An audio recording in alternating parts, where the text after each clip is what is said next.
देखिए वही सब लोग, आप वेक्टर कैलकुलस का ही आपका टॉपिक है आज फिर से। आज के सारे वो क्वेश्चन होंगे बच्चे जो आपसे एग्जाम में बिल्कुल एकदम से पूछे जाते हैं। ठीक, बहुत ध्यान से आप क्वेश्चंस को समझेंगे, ठीक है ना। और ये क्वेश्चंस आपका सीधा जो मैं सबसे फर्स्ट क्वेश्चन जो कराऊंगा सीधा, वो सबसे पहला क्वेश्चन वो आपसे एमसीक्यू में भी डायरेक्ट पूछा जाता है। तो आपको उसे डायरेक्ट भी याद रखना है क्वेश्चन को, और सॉल्व कैसे करना है उस क्वेश्चन के लिए आपको, तो उस चीज को भी ध्यान में रखना है, ठीक है ना। आपका क्वेश्चन है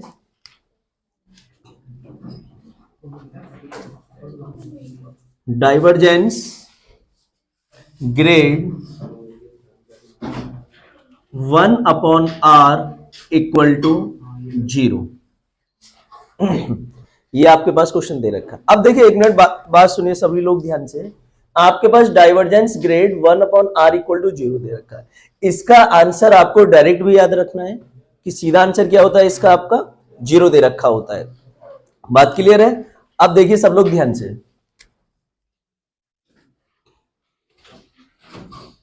सबसे पहले आप इसका एलएचएस लेंगे। एलएचएस में है आपके पास डाइवर्जेंस ग्रेड 1/r, ये वैल्यू दे रखी है आपके पास, राइट। अब आप काम क्या करेंगे कि जो आपका ये डाइवर्जेंस है आप इसे लिखेंगे डेल डॉट, और ग्रेड को भी आप डेल लिखते हैं, और 1/r आपका ऐसी रहेगा। इस डेल की वैल्यू है आपके पास i del over del x plus j del over del y plus k del over del z dot, फिर इस डेल की वैल्यू लिखेंगे आप plus j del over del y plus k cap del over del z, और 1/r आपका ऐसे ही रहेगा। ये सबको क्लियर है यहां तक। इसके बाद आप काम क्या करेंगे, आप इनका डॉट प्रोडक्ट कराएंगे। तो आई का आई के साथ कराएंगे तो कितना हो जाएगा आपका, del two del x square del two over del Y square del two over del Z square और 1/r, ये आ गया आपके पास। अब जो आपके पास ये 1/r है, इसका सबके साथ अलग अलग मल्टीप्लाई कराएंगे। जब 1/r का मल्टीप्लाई इसके साथ कराएंगे तो इसका मतलब है x के लिए आपका 2 टाइम डेरिवेटिव, y के लिए 2 टाइम डेरिवेटिव, और आपका z के लिए भी आपका 2 टाइम डेरिवेटिव। बात क्लियर है। अब देखिए 1/r का केवल इसके साथ मल्टीप्लाई कराइए आप, और हमने यहां लगा दिया summation del two over del x square 1/r। केवल आप इस टर्म को कैलकुलेट करेंगे, बाकी टर्म को आप इस टर्म को देखकर लिख देंगे, ठीक। तो देखिए ये ऐसी रहेगा, 1 टाइम डेरिवेटिव कराने पर ये बचेगा आपके पास डेल ओवर डेल एक्स। जब इसका 1 टाइम डेरिवेटिव कराएंगे तो आएगा माइनस का 1/r²। आर का कराएंगे तो हो जाएगा del are over del x, ये आ गया आपके पास। बात क्लियर है। अब जो 1/r है, इसका ये डिफरेंशिएट हुआ कैसे, ये मैं करके दिखा देता हूं आपको। 1/r, इस 1/r को आप r इनवर्स लिख सकते हो। पावर आगे, पावर में से एक कम कराएंगे तो कितना हो जाएगा, माइनस का 2। अब जब आप माइनस का 2 और फिर आप r का कराएंगे तो x के रिस्पेक्ट में करा रहे हैं तो del r over del x ही तो लिखेंगे ना आप इसे, राइट। अब माइनस ऐसी रहेगा, इस r को अपॉन में लाएंगे तो पावर प्लस का हो जाएगा या नहीं, तो del r over del x. इस तरीके से आपका डेरिवेटिव हो गया, राइट। अब समेशन ऐसे ही है, del over del x -1/r² आपका ऐसे ही रहा, ठीक। अब जो आपके पास ये दे रखा है इसने del are over del x, इसका सब आप वैल्यू जानते हैं। Del are over del x का वैल्यू क्या होता है आपके पास, x/r, ये आ गया, राइट। अब आप इसे ऐसे लिख सकते हो, del over del x x/r का पावर 3, ये आ गया। बात क्लियर है। अब आपको इसका x के रिस्पेक्ट में 1 टाइम डेरिवेटिव फिर कराना है। बात क्लियर है। तो आप किस तरीके से कराएंगे,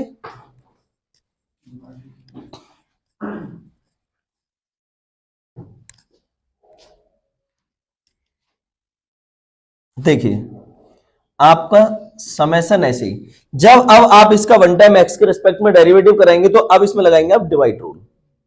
ठीक, किस तरीके से, माइनस को हमने बाहर शिफ्ट कर दिया, आर का पावर जो 3 है ये आपका, ये ऐसी रहेगा, नोमिनेटर का डेरिवेटिव तो एक्स का एक्स के लिए कितना हो जाएगा आपका 1 हो जाएगा, ये आ गया आपका 1।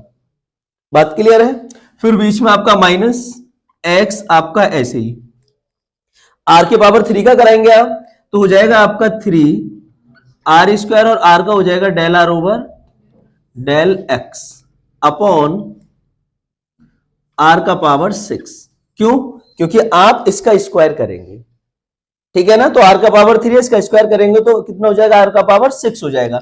अब आप काम क्या करेंगे, ये आपके पास ऐसे माइनस भी ऐसे ही, राइट, इस आर के पावर 6 को इसके साथ आप अलग लिखिए, माइनस इसके साथ में आप इसे अलग लिखिए, 3x r square upon r का power 6 dot del are over del x को क्या लिखेंगे आप, x अपॉन आर, ये आ गया आपके पास, राइट। अब क्या काम करेंगे, इससे आपका ये कैंसिल हो गया तो यहां बचेगा 1 अपॉन आर का पावर 3 माइनस इस आर स्क्वायर से इसका पावर कम हो गया, ठीक, x और x मिलके कितना हो जाएगा आपका 3x स्क्वायर अपॉन ये आर का पावर 4 और एक आर ये है आपके पास, तो आर का पावर हो गया ये आपका 5। बात क्लियर है सबको। अब आप काम क्या करेंगे, बहुत ध्यान से समझना है इसके बाद, ये जब आपने केवल एक टर्म को सॉल्व किया है, यानी कि x के लिए 2 टाइम डेरिवेटिव किया तो आपके पास ये आया, जब आप y के लिए और z के लिए भी 2 टाइम डेरिवेटिव करेंगे 1 अपॉन आर का, तो इस टर्म को देखकर लिखना है मुझे आगे की टर्म को, जब उन आगे की टर्म को आप लिखेंगे तो जो आपका ये सिंबल है समेशन ये हट जाएगा यहां से, ठीक है ना। तो आप काम क्या करेंगे, ये माइनस ऐसे ही रहेगा बाहर, देखिए ये 1 अपॉन आर का पावर 3 तो y के लिए भी आएगा और z के लिए भी आएगा, तो मिलके कितना हो जाएगा ये 3 अपॉन आर का पावर 3, ठीक, फिर माइनस अब 3 अपॉन आर का पावर 5, ये y के लिए भी आएगा और z के लिए भी आएगा, तो आप इसे क्या कर सकते हो, कॉमन ले सकते हो, तो आपके पास हो जाएगा 3 अपॉन आर का पावर 5, राइट। अब x square plus Y square plus Z square ये आ गया आपके पास, माइनस आपका ऐसे 3 आर का पावर 3 माइनस 3 अपॉन आर का पावर 5,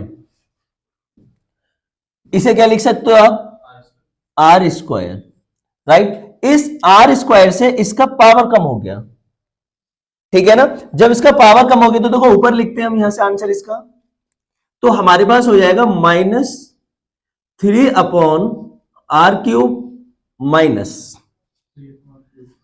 3 अपॉन आर क्यूब, इससे ये कैंसिल हो जाएगा, क्या आएगा आपके पास 0। यही हमें क्या करना था, प्रूफ करके लेके आना था। बात क्लियर है ना सबको। देखो मैं आपको फिर एक बार एक्सप्लेन करता हूं, आप बहुत ध्यान से सुनना मेरी बात को। जब आपके पास डाइवर्जेंस और ग्रेड एक साथ दे रखे हैं और उसके साथ में 1 अपॉन आर दे रखा, तो इसने कहा है कि इसका आंसर क्या आना चाहिए आपका 0, तो हमने काम क्या किया, इसका एलएचएस को उठा लिया, राइट। तो डाइवर्जेंस को भी डेल में ब्रेक करेंगे और ग्रेड को भी डेल में ब्रेक करेंगे, फिर इनका डॉट प्रोडक्ट निकालेंगे इनकी वैल्यू लगाकर, तो हमारे पास ये आएगा, ठीक। फिर 1 अपॉन आर को आप इसके साथ लिखिए और ये हमने समेशन लगा लिया। इस समेशन का मतलब होता है कि बाकी सारी टर्म इसके अंदर आ गई आपकी, इसका मतलब होता है एडिशन। बात क्लियर है। अब काम क्या करेंगे, इसका आप 2 टाइम डेरिवेटिव करेंगे एक्स के रिस्पेक्ट में 1 अपॉन आर का, तो जब हमने 1 टाइम कराया तो आपके पास ये आया इसका डिफरेंशिएशन, राइट। अब जब नेक्स्ट टाइम इसका डेरिवेटिव कराएंगे तो इसके नोमिनेटर में x दे रखा है, डिनोमिनेटर में r क्यूब दे रखा है, तो इसमें आप डिवाइड रूल लगाएंगे। सपोज करिए यहां पे आपका y अपॉन आर क्यूब होता तो फिर आप डिवाइड रूल नहीं लगाते इसमें। बात समझ आ रहा है। जब यहां आप डिफरेंशिएशन x के रिस्पेक्ट में करा रहे हो, उसके नोमिनेटर में भी x दे रखा है और अपॉन आर क्यूब, तो आपने यहां पे डिवाइड रूल लगाए। जब डिवाइड रूल लगाए तो आपके पास कैलकुलेट होकर ये आ गया, राइट। फिर आर के पावर 6 को इसके साथ में हमने अलग लिखा और इसके साथ में हमने अलग लिखा, और जो आपका del are over del x है इसका वैल्यू एक्स अपॉन आर हमने यहां लिख दिया, ठीक है ना। बाकी फिर तो कैलकुलेशन किया है इसमें। क्लियर है सबको? किसी की कोई दिक्कत? लिखो। एक तो कैलकुलस वाले पार्ट में मिलता था, और आपका ये ज्योमेट्री वाला जो पार्ट था ना पहले, ये कैलकुलस वाले पार्ट से बिल्कुल अलग था। बात समझ आ रहा है? तो जो अब मैं क्वेश्चन लिखूंगा आपके लिए बोर्ड पे, ये क्वेश्चन बहुत ज्यादा आपसे बच्चों एग्जाम में पूछा जाता है। जब आपका पेपर सब्जेक्टिव होता था तो मोस्टली ये क्वेश्चन आपको एग्जाम में रखा हुआ मिलता था। ठीक है ना? क्वेश्चन है हमारा, क्वेश्चन लिखिए आप लोग। प्रूव दैट, आपको प्रूफ करके लेके आना है, del square f r equal to f double dash r plus 2/r f dash r. ये क्वेश्चन है आपका। ये क्वेश्चन आपका पार्शियल डिफरेंशिएशन में भी है, बात क्लियर है ना? और ये क्वेश्चन आपका वेक्टर कैलकुलस में भी है। तो इस क्वेश्चन को समझना बहुत ध्यान से, प्रोसेस लगभग लगभग दोनों का एक जैसा है। ठीक है ना? काम क्या करेंगे देखिए ध्यान से आप लोग। इसका आप एलएचएस लेंगे, आपके पास है डेल स्क्वायर एफ आर, ये आपको गिवन है इसके अंदर।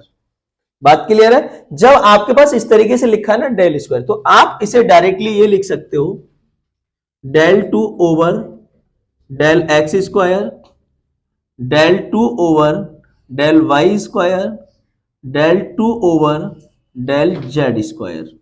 बात क्लियर है? और आपका एफ आर। क्लियर है ना सबको? अब इसके बाद क्या काम करेंगे आप? अभी मैं आपको यह बात समझा रहा था कि जब आपका फंक्शन ना एक जैसा होता है और सबके साथ उससे मल्टीप्लाई हो, तो आपको सारी टर्म को कैलकुलेट नहीं करना है, केवल आपको एक टर्म को कैलकुलेट करना है। उस टर्म को देखकर बाकी टर्म को हम उसे देखकर लिखेंगे। बात क्लियर है? तो यहां भी हम सेम वही काम करेंगे कि आपका summation del 2 over del x square और एफ आर। बात क्लियर है?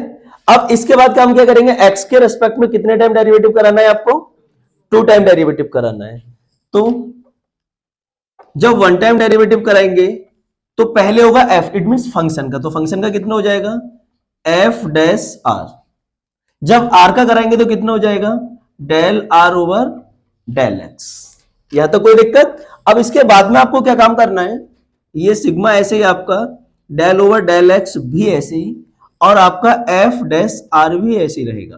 इसकी value x upon are, right?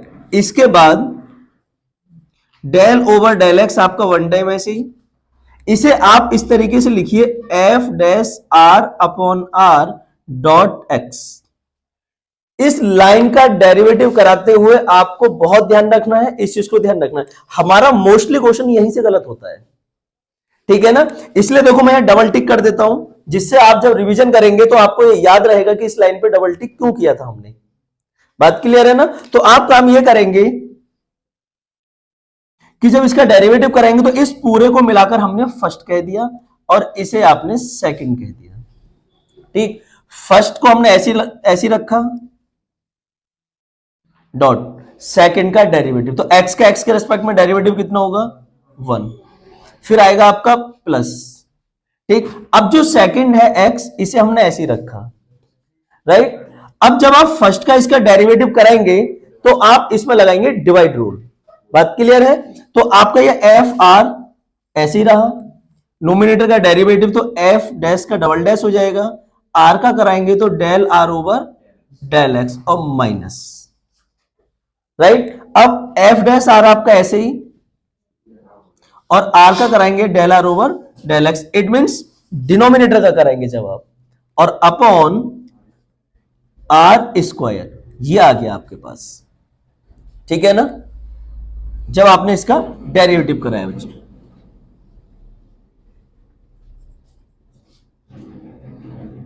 ये आ गया आपके पास। बात क्लियर है? अब इसको ऐसे रखा, f dash are upon r को भी ऐसे रखा। अब देखिए ध्यान से, जो आपका ये आर स्क्वायर है, इसे इसके साथ में अलग लिखेंगे और आर स्क्वायर को इसके साथ में आप अलग लिखेंगे और एक्स से अंदर मल्टीप्लाई भी करेंगे, तो आपके पास हो जाएगा plus x r square upon, sorry केवल आर आएगा यहां पर, ठीक, अपॉन में आर स्क्वायर और f double dash r dot और इसकी वैल्यू एक्स अपॉन आर। बात क्लियर है? फिर माइनस ये आ गया आपका, ठीक, ये हो जाएगा आपके पास f dash r square dot x और इसकी वैल्यू हो जाएगी आपके पास एक्स अपॉन आर और ब्रैकेट क्लोज, ठीक। यहां आपका इस आर से इस आर को कैंसिल कर दिया। बात क्लियर है ना? F dash are upon r plus इस एक्स के एक्स से मल्टीप्लाई कराएंगे तो x square upon r square और f double dash r minus. अब आप काम क्या करेंगे, इस एक्स की इस एक्स से मल्टीप्लाई कराएंगे तो कितना हो जाएगा, एक्स स्क्वायर और आर की आर से कराएंगे तो आर क्यूब और एफ डैश आर और ब्रैकेट क्लोज। जब आपने एक्स के रिस्पेक्ट में इसका 2 टाइम डेरिवेटिव कराया एफ आर का तो आपके पास ये आ गया। बात क्लियर है? आप ध्यान से समझेंगे मेरी बात को। देखिए अब हम इस समेशन को हटा देंगे, f dash are upon are जब एक्स के लिए कराया तो है ना, वाई के लिए भी आएगा और जेड के लिए भी आएगा, तो कितना हो जाएगा ये मिलके 3 F dash are upon are, right. आगे चलिए, plus F double dash are upon are जब आप एक्स के लिए करें तो एक्स स्क्वायर आए ना, वाई और जेड के लिए कराएंगे तो कितना आएगा यहां पर X square Y square Z square, right. आगे क्या दे रखा है माइनस, आपका ये माइनस आ गया, ठीक है ना। आपका f dash are upon r cube और यहां क्या आएगा आपके पास x square plus Y square और प्लस जेड स्क्वायर। आपका 3 F dash are upon r ऐसे ही रहा plus F double dash are upon r square भी ऐसे, x square Y square Z square की वैल्यू क्या होती है आपकी आर स्क्वायर। बात क्लियर है? Minus f dash are upon r cube और इसकी वैल्यू भी आर स्क्वायर से r square complete cancel, 3 F dash are upon r plus F double dash r minus, इससे इसका पावर कम हो गया तो f dash are upon r आ गया आपका। बात क्लियर है? अब इसके बाद आप इसे लिखेंगे एफ डबल डैश आर, इसे इसके साथ माइनस करा देंगे तो प्लस का 2 अपॉन आर और एफ डैश आर। यही आपको क्या करना था, इसके अंदर प्रूफ करके लेके आना था। आपको देखो ध्यान क्या रखना है, मैं आप फिर रिपीट करता हूं अपनी बात को। जब आप यहां करा कर लाएंगे क्वेश्चन को, ऊपर से सॉल्यूशन करेंगे इसका, जब आप यहां पहुंचेंगे तो यहां आपको यह याद रखना है कि यहां के बाद डेरिवेटिव करना किस तरीके से। देखिए इसमें प्रोडक्ट रूल भी लगा, इट मींस फर्स्ट सेकंड से, और फिर जब सेकंड फर्स्ट वाले का डेरिवेटिव कराते हैं आगे चल के तो यहां आपका इसमें डिवाइड रूल भी लगता है। तो ये दोनों बातें एक साथ याद रखनी है आपको। बात क्लियर है ना? क्वेश्चन सिंपल है बट आपको ध्यान रखना है कि हमें चलना किस तरीके से है क्वेश्चन के अंदर। बात क्लियर है ना? ठीक, कर लीजिए। आपका नेक्स्ट क्वेश्चन है, देखो क्वेश्चन है आपका, prove that divergence grad r का power N equal to N N plus 1 r का पावर एन माइनस 2, ये दे रखा है आपके पास। बात क्लियर है? अब आप एक चीज फिर ध्यान से देखिए, आप इसे और करके भी लिख सकते हैं। और करके कैसे पूछ सकता है इस क्वेश्चन को आपसे कि डेल्टा स्क्वायर आर का power N equal to N N plus 1 और आर का पावर एन माइनस 2। बात क्लियर है? तो शुभम हम इसमें काम क्या करेंगे क्वेश्चन के अंदर, आप इसका पहले एलएचएस लेंगे। देखो मैं भी आपको एक बार समझा रहा था कि आपका डाइवर्जेंस ग्रेड, जब आप इन दोनों को कैलकुलेट करते हो तो इसका मतलब होता है आपका डेल्टा स्क्वायर। बात क्लियर है? तो जब आप इस डेल्टा स्क्वायर को कैलकुलेट कराते हैं तो मैंने आपसे कहा कि आपको ये जरूरी नहीं है कि आप इसे इस तरीके से लिख के दिखाएं, डेल डॉल डेल, कोई जरूरी नहीं है इस तरीके से लिखकर दिखाना आपको इसे, ठीक है ना। हमें ये बात पता है कि जब इसमें स्क्वायर है और जब आप इसे पार्शियल फॉर्म में ब्रेक करेंगे तो आप इसे सीधा इस तरीके से लिखेंगे कि del two over del x square plus del two over del Y square plus del two over del Z square. बात क्लियर है? पक्का ना? तो देखो अब इसमें काम क्या करेंगे आप लोग, आप इसका एलएचएस लेंगे, ठीक। जब आप इसका एलएचएस लेंगे तो हमारे पास है डाइवर्जेंस ग्रेड और आर का पावर एन, ये दे रखा है, राइट। आप इसे लिखेंगे डेल स्क्वायर और आर का पावर एन, ठीक।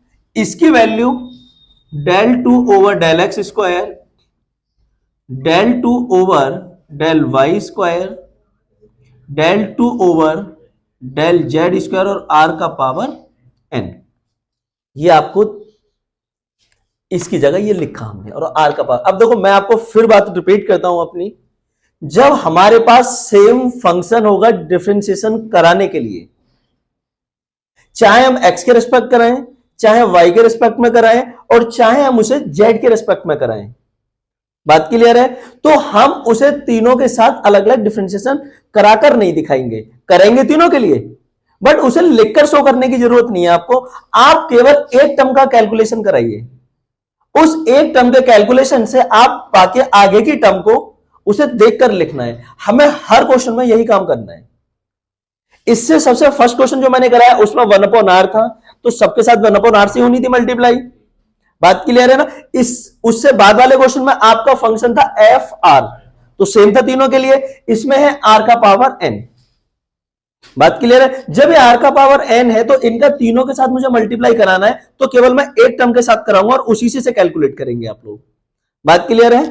तो देखिए, तो सिग्मा या summation del two over del x square और आर का पावर एन, इसे मैंने ऐसे रखा डेल ओवर डेल एक्स। जब आप इसका वन टाइम डेरिवेटिव कराएंगे तो पॉइंटिंग क्या आएगा भाई, वन टाइम डेरिवेटिव इसका आपका,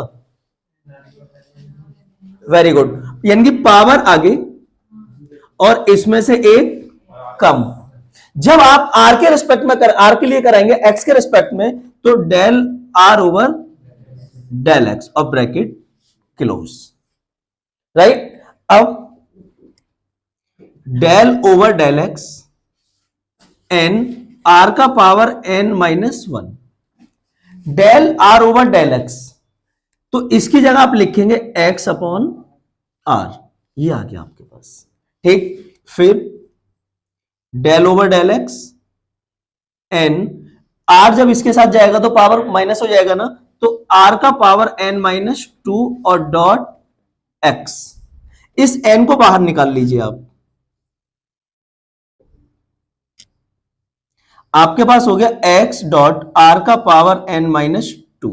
अब आपको फिर एक्स के लिए इसका डेरिवेटिव कराना है। जब आप एक्स के लिए इसका डेरिवेटिव कराएंगे तो फर्स्ट सेकंड लगाएंगे आप इसमें, इसे मैंने फर्स्ट कह दिया, इसे मैंने सेकंड कह दिया।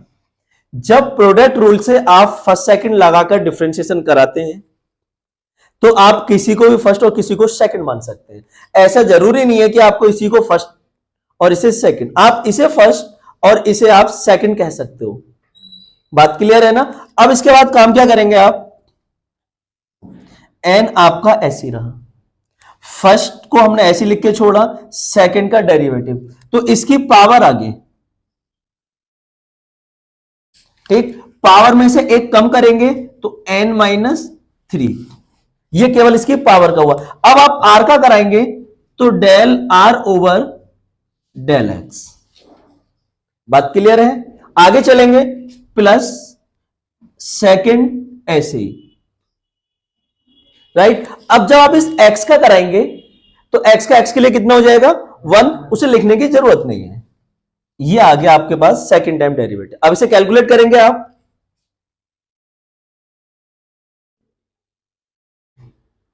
ये ऐसे लिखा हमने, इसकी वैल्यू कितनी होती है x अपॉन आर, तो ये x n माइनस 2 r का पावर n माइनस 3 और x अपॉन r आपका ऐसे ही, राइट। फिर प्लस r की पावर n माइनस 2। देखिए ये x और x मिलके क्या हो जाएगा, एक्स स्क्वायर n माइनस 2 आपका ऐसे, ये r इसके साथ मिलके क्या बनाएगा n माइनस 4 और प्लस r का पावर n माइनस, ये आ गया। जब आपने r के पावर n का 2 टाइम x के रेस्पेक्ट में डेरिवेटिव कराया तो आपके पास ये वैल्यू आई। अब मुझे y के लिए और z के लिए भी तो कराना है ना इसे। जब y और z के लिए आप इसे कराएंगे तो आप समेशन को हटाएंगे, n आपका ऐसे ही रहेगा। देखो ध्यान से देखना, r का पावर n माइनस 2 x के लिए भी आएगा, y के लिए भी आएगा और ये z के लिए भी, तो ये हो जाएगा आपके पास 3 r का पावर n माइनस 2। ये बात क्लियर है, पक्का, किसी को कोई दिक्कत। अब इसके बाद आप काम क्या करेंगे, इसके बाद काम ये करेंगे कि इसमें क्या है आपका एक्स स्क्वायर, आगे वाली टर्म में वाई स्क्वायर और जेड स्क्वायर भी आएगा ना, और ये क्या हो जाएगा उसमें से कॉमन, तो n माइनस 2 r का पावर n माइनस 4 ऐसे ही एक्स स्क्वायर अगली टर्म और उससे अगली term Z square bracket close.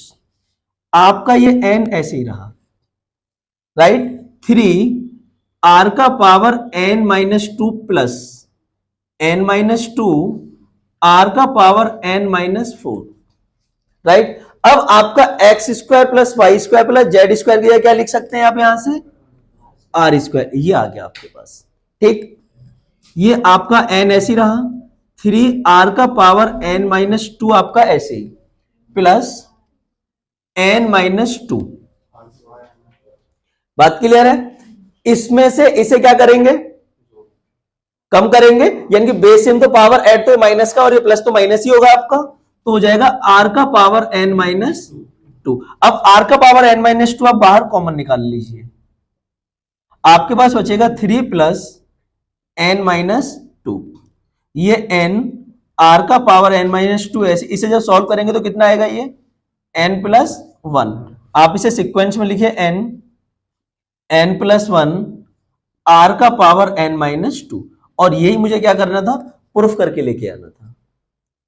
बात क्लियर है ना, पक्का। देखो आप ध्यान रखेंगे, इससे हमारा समय भी बचता है कि हमें केवल एक टर्म को डिफरेंशिएट कराकर y और z को उस टर्म को देखकर ही लिखना है। बात क्लियर है, गलती होने की संभावना भी कम रहेगी, क्यों, क्योंकि केवल आप एक टर्म को कैलकुलेट करा रहे हो। बस ध्यान यह रखना है कि जब एक टर्म को कैलकुलेट कराएंगे उस टर्म को देखकर आगे की टर्म को गलत नहीं लिखना है, बस, ठीक है ना। तो यह काम होगा आपका बार बार प्रैक्टिस करने से, आपको ज्यादा से ज्यादा प्रैक्टिस करनी है इसकी। बात क्लियर है, किसी को कोई दिक्कत इस क्वेश्चन में, सबको क्लियर है ना, ठीक, कॉपी कर लो।